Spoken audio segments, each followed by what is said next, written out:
तो क्या हाल बा भाई लोग, उम्मीद करते हैं कि सबको वाचक बोलो और हमेशा अच्छा रहेगा चाहिए। भाई लोग प्लीज यार ये वीडियो की स्किप मत करिए लो, ये वीडियो का मत कटिए लो। बहुत ही इंपॉर्टेंट बात तुम लोग के कहेला बानी, बस हम लोग के 10 से 15 सेकंड लागी, ओकरा बाद से ये वीडियो तुम लोग फुल देख लियो लो, बहुत नॉलेज मिली। तो भाई लोग इंपॉर्टेंट बात ई बानू का हमारे को न्यू म्यूजिक वीडियो रिलीज हो चुकल बाबे, अभी तक जल नहीं देख ले प्लीज यार जालो ये वीडियो के नीचे डिस्क्रिप्शन में और पिन कमेंट में अपन हम म्यूजिक वीडियो का लिंक दे देले बनी, जाकर देखो लो। और भाई लोग पहले वाला जो गाना हमारा वायरल करवेलो लो नु तू मोरे को औरी पर इहो गाना का वायरल करवा दो भाई लोग। बहुत मेहनत करले बन जा, हम हमार कैमरामैन, हमार बैकग्राउंड डांसर, हमार हीरोइन, ओकर बाद से हमार एडिटर भाई लोग बहुत मतलब समझ लो भाई लोग। तुम लोग के वीडियो देखबो लो नु तो तुम लोग को पता चल जी कहो क्रेजी भाई काहे इतना अपन गाना का तारीफ करत रहन। तो भाई लोग जालो हमारे गाना सुनो लो और भाई लोग दबा के रील बनावो लो और हमरा का जरूर इंस्टाग्राम में टैग करियो लो रील के, सब जना का हम स्टोरी मेंशन करम अपन स्टोरी में, ओकरा से सब केहू का फॉलोअर बढ़े का चांस रही, ठीक बाबे। तो डिस्क्रिप्शन में लिंक पर गाना का जाकर सुनो लो और आग लगा दो भाई लोग, पूरा दबा के वायरल कर लो। जो हमारे कट्टर फैन हुई भाई लोग वो हमारा गाना का जरूर वायरल करिए, ठीक बाबे। भाई लोग सब केहू की स्टोरी हम मेंशन करम और इंस्टा पर ज्यादा से ज्यादा रील बने हलो, अभी वीडियो देख लो। तो भाई लोग जैसे कि तुम लोग का पता हुई, अगर ई वाला वीडियो हमारे पहले के तुम लोग को देखले को बोलो तो तुम लोग के डेफिनेटली पता हुई कि हम ई वाला वीडियो में बतले रहनी कि अभी के डेट में हमनी के भोजपुरी इंडस्ट्री से भी ज्यादा गंदा बॉलीवुड इंडस्ट्री बाबे। बिकॉज बॉलीवुड में कोनो लड़की के जो लड़की वायरल होती सन ओकनी के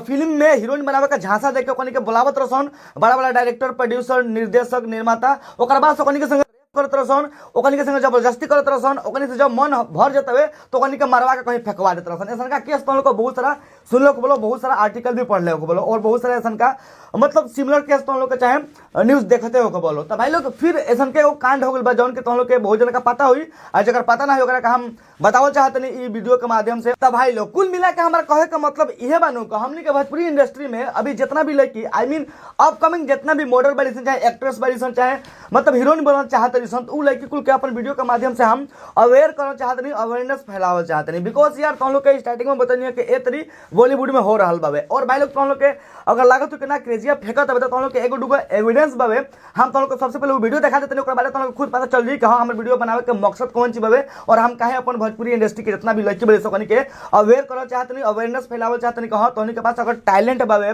तोनी के पास अगर एक्टिंग क्लास कइले बड़ू सन, चाहे तोनी के पास अच्छा खासा क्वालिफिकेशन बाबे, तो तब तोनी के इंडस्ट्री में जासन और खुद के मतलब सेल्फ डिफेंस मतलब बना के जासन कि हां कोनो लड़का तोनी के छेड़े ना सको, कोनो लड़का तोनी के गलत जगह मतलब बेड टच करत हवे तो तोनी को करके ऑन द स्पॉट करके झाड़ मतलब थप्पड़ मार सकत रहो, चाहे चप्पल से उनके खोल के मार सकत रहो, ठीक बाबे। बट यार दिक्कत क्या बनू एगो मतलब छोटा सा एगो पॉइंट ऑफ व्यू पर रखल चाहते हैं, बाद से तुम लोग का हम जौन प्रूफ दिखावे करने तो हम लोग हम शो करम। ओके बात है जो की बनू भाई लोग मैक्सिमम लड़की कौन सी करते सन मतलब ओकनी के पास टैलेंट नहीं है, जौन की ऑलरेडी हम ई वीडियो में बोल देले बानी, ठीक बाबे। ओकनी के पास मतलब लिटरली ओकनी के पास कुछ टैलेंट नहीं है, जाते से डायरेक्ट जाके और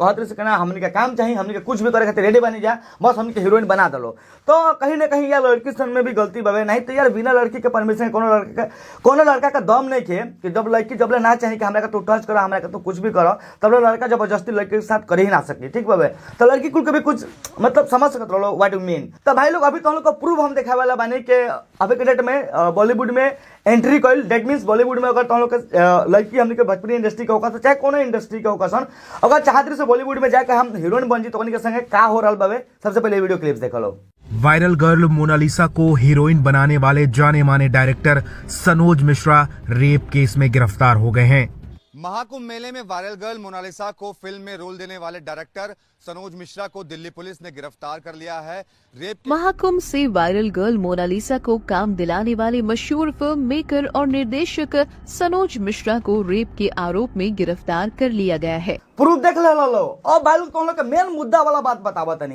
तो ये जवन शख्स बाबे का नाम हवे सनोज मिश्रा, ये एगो बहुत बड़ा मतलब फिल्म डायरेक्टर, फिल्म निर्माता हवे, ठीक बाबे। और हमेशा ही मतलब ट्रेंडिंग टॉपिक के ऊपर फिल्म बनावाला, जस्ट लाइक वायरल टॉपिक के ऊपर ही मूवी डायरेक्ट करेला, मूवी बनावाला। कुछ दिन पहले अभी वेस्ट बंगाल के ऊपर एगो मूवी डायरेक्ट कर रहा जौन की अच्छा खासा चल रहा है, लेकिन वो फिल्म में कुछ ऐसा का मतलब कहानी देखावल गया रहा जौन की वेस्ट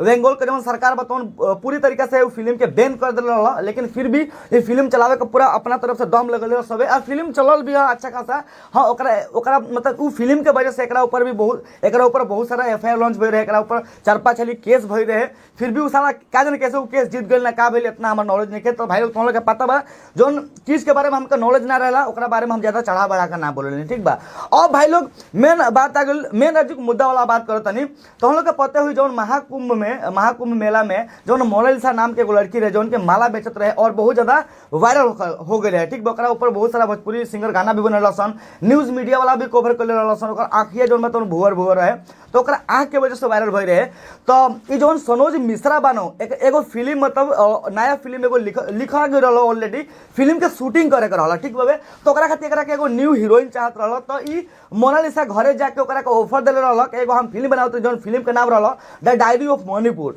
तो मणिपुर जौन बाबा तो हमने के आसाम में ही पड़ला ठीक बाबे। तो उ फिल्म में मोनालिसा के as a lead role heroine के कास्टिंग कर रहा कि तू हमारे फिल्म के हीरोइन बन ठीक बाबे। और भाई लोग बहुत सारा मीडिया वाला और बहुत सारा ऐसा चूतिया एगो न्यूज रिपोर्टर बड़ा सन तवन सारा उल्टा पुल्टा मतलब न्यूज बनावत रहा के जौन सनोज मिश्रा बाबे तवन मोनालिसा के अपना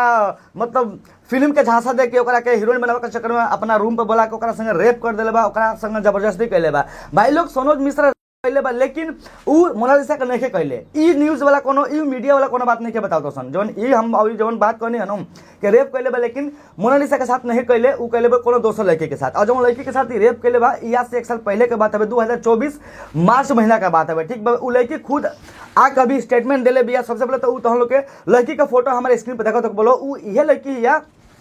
पहले ही लड़की सनोज मिश्रा के संग लिविंग इन रिलेशनशिप में रहत रही कम से कम 3-4 साल रहल। तो अब तो हम लोग के पते बा जौन लड़की कोनो भी लड़की एगो लिविंग इन रिलेशनशिप में जब रहल तो के संगे एगो जगह हस्बैंड वाइफ के संगे एगो होला जगह गर्लफ्रेंड बॉयफ्रेंड संगे होला आई मीन गर्लफ्रेंड बॉयफ्रेंड ही होला जब लिविंग इन रिलेशनशिप में रही सन ठीक बाबे। तो ओकरा संगे ई लड़की मतलब अपना मन मुताबिक अपना मन मर्जी से ओकरा संगे जौन चीज भी कैले भी आप समझ सकते थोड़ा 4-5 साल कोनो लड़की एगो डायरेक्टर संगे चाहे कोनो एगो लड़का संगे रही तो ओकरा संगे तो भाई नॉर्मल बात बाबे जौन एगो हस्बैंड वाइफ में होला तवन तू उ सब तो होखले ही होई ठीक बाबे। तो अभी का भइल बाबे कि उ लड़की के मतलब छोड़ देले बाबे जौन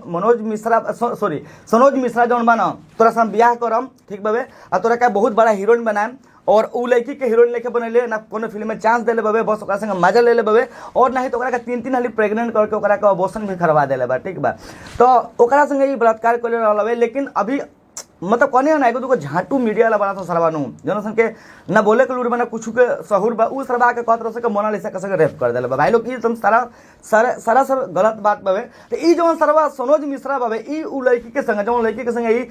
4-5 हाली मतलब समझ सकत रहल 3 हाली ना 2 हाली ओकरा के अबॉर्शन करवैले बा ओकरा संगे जौन भी कुकर्म कैले बा ओकरा के पहले प्रॉमिस कैले रहल मतलब प्रॉमिस टू मैरिज करे के वादा कैले रहल कहा तोरा संगे हम बियाह करम तोरा के हीरोइन बना देम। तो ओकरा संगे उ कुछ नहीं कैले मतलब माजा ले बा छोड़ देले बाबे। तो उ लड़की अभी कौन कैले बिया एकरा ऊपर एफआईआर लॉन्च कर देले बिया काहे से जब भी महाकुंभ के वायरल लड़की मोनालिसा के जब अनले बानो डायरी ऑफ मणिपुर फिल्म खातिर कास्टिंग करे खातिर तो उ जौन पुरानकी एकर गर्लफ्रेंडे समझ लो जब लिविंग इन रिलेशनशिप में बिया तो गर्लफ्रेंडे भाई का है ना। तो उ लड़की गरमाइल बिया पूरा खिसियाल बिया और एकरा ऊपर एफआईआर लॉन्च कर देले बिया ठीक बा। तो अभी ये अरेस्ट हो गइल बाबे बुरी तरीके से फंस गइल बाबे और दिल्ली से डायरेक्ट एकरा अरेस्ट कर गइल बाबे और दिल्ली में अभी भी जेल में शायद बाबे ठीक बा। अभी भी इंट्रोगेशन हो रहल बाबे आई डोंट नो मतलब इतना हम नॉलेज नहीं के लेकिन हाँ अरेस्ट भइल बा ई त बात कंफर्म बा। हम लोग भी मीडिया में चाहे न्यूज में चाहे आर्टिकल में पढ़ ले हो बोलो। तो भाई लोग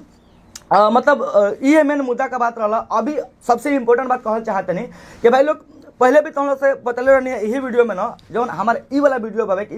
ई वाला वीडियो में तुम लोग बहुत जना वीडियो देखले को तो हम बतैले हम कि भाई लोग बॉलीवुड इतना घटिया मतलब इंडस्ट्री धीरे धीरे बन चुकल बा ना कि मतलब जौन भी लड़की काम कर जाती है ना उ लड़की अपन मजबूरी में भी आ चाहे अपन